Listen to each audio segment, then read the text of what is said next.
grass down too. They've got it all paved. Eddie Flemke in the number 10. I walked past his pit, saw the back of his car, did a double take. I thought it said Raybestos Brakes. It does not. It says the Raybestos Brakettes. In a great case of cross promotion, they are the world's greatest women's softball team. And I grew up reading about them in the Hartford Courant because, like Flemke, the Brakettes are headquartered in Southington, Connecticut. Well, there you go. Ready for the restart. Newman, Savali once again. Santos and Silk, row 2. Stefanik and Kobe. Hirschman and Beers. Goodale and Pennick, the top 10. Corey LaJoie up to 11th. Justin Bonsignor 12th. Brunhosel, Eric Berndt, Andy Seiss, L.W. Miller, Tim Brown, Brian Chu, Frank Fleming, Austin Pack are the top 20. Here we go, green flag.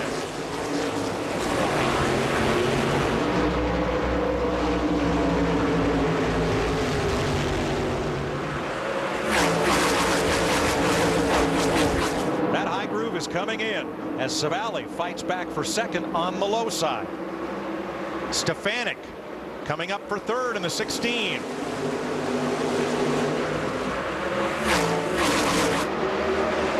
Silk working the outside. Stefanik goes to the bottom. Still hunting third. He may get it. Stefanik takes third from Silk. Eric Beers in the red 45. Working the outside on Santos behind Silk. He moves up, so does the 52 of Doug Kobe. As Santos backpedals to 7th.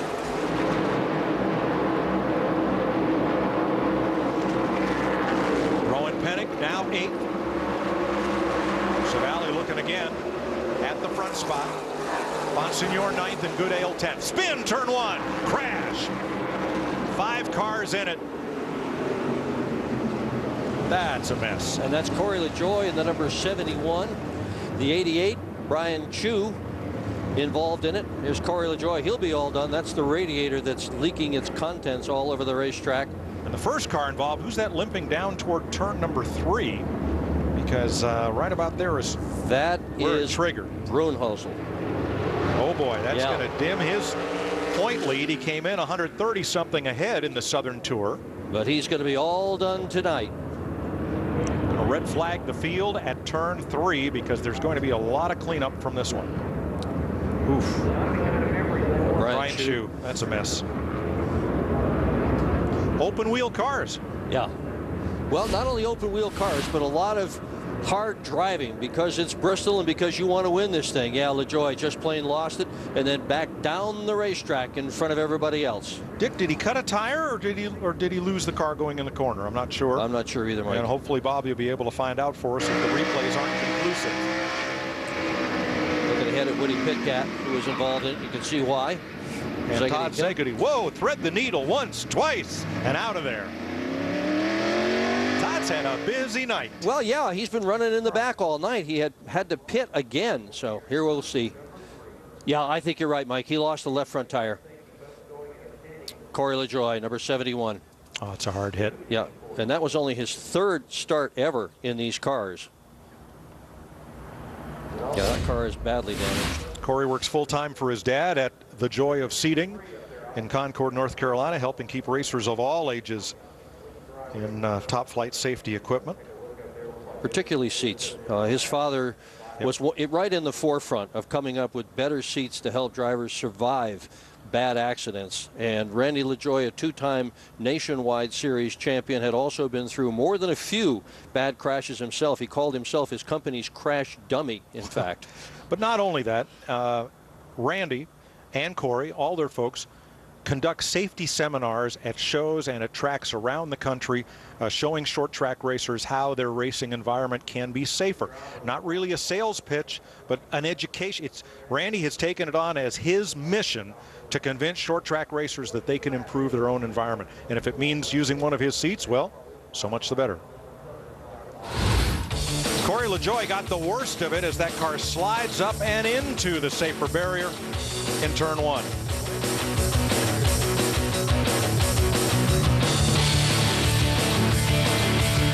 All right, the Myers brothers pitted along with Doug Kobe and Todd Szegedy. So 24 lead lap cars. Emmerling gets the free pass. Newman, Savali on the front row. Newman on the outside once again. Stefanik and Silk, Beers and Santos, Pennick and Bonsignor, Goodale and Burnt are the top 10 as they get ready for the restart. We're just about 1/3 distance as the sun sets in Bristol and the green flag comes out. Whoa, Savali gets pushed out of position by Mike Stefanik. Well, Ryan Newman did not bring them down as quickly as he had on the prior restarts. NASCAR had warned him about getting too far out front. The restart pace was slow. Both the second row cars were on the gas. And we get a crash in the front stretch. And 5 cars pile up behind the leaders. And one more spins in turn 2. Yep. Rowan Pennick, number 93, in the middle of that. I don't see a full moon, Dick, but it sure looks like full moon Saturday night. This is not at all typical of the first 2 modified races we had here at Bristol. There's Pennick. He came in second in points with a flat right front tire at this point. And just ahead of him was the 02 of Tim Brown. Now you see at the front, watch the white number 6, and then the red car gets stacked up. That's the 45, and everybody goes around behind them. Yeah. A wild night, for sure. See the 6 get sideways? Then everybody, just like an accordion, back, back, back. Yep. First contact sends the 93 of Pennick around, and it's on after that. Wow, the 3 just missed really getting in trouble. That's Matt Hirschman. Okay, Todd gets another look at a big one. You heard him, I think, get hit from behind. Yeah, indeed. But the back bumpers on these modifieds are I-beams. They're very, very strong. The front bumpers are just made of tubing. And they're supposed to be, because that lets them bend and saves the chassis so they can continue to race. Pennick continues to ride around the speedway with that flat tire. He's on pit road now. Bob? Honestly, Mike, if you take a look at those replays, that just look too weird to be just everybody spinning on the front stretch. In fact, you look at Bobby Santos. He went into turn 1 and just couldn't control his race car. Well, James Savali, Rowan Pennick, and a bunch of people, there's the 79 of Savali, just came on the radio and said, I have oil all over my windshield, so I wonder if somebody leaking a little bit of oil, and everybody was just slip sliding away there as they came off a 4 and on the front stretch. So, who could it be? Because you're right, the first car to get sideways was Ronnie Silk in that white number 6, and it just all accordion behind him. Now, before that, watch Ryan Newman bringing him down really slow here, and you'll see Stefanik in the black 16. He gets to the bumper of Savali. Silk gets to the bumper of Newman, and boy, Savali just got shoved out of the way, accordion style. Yeah, he just wasn't keeping up. Stefanik had to go.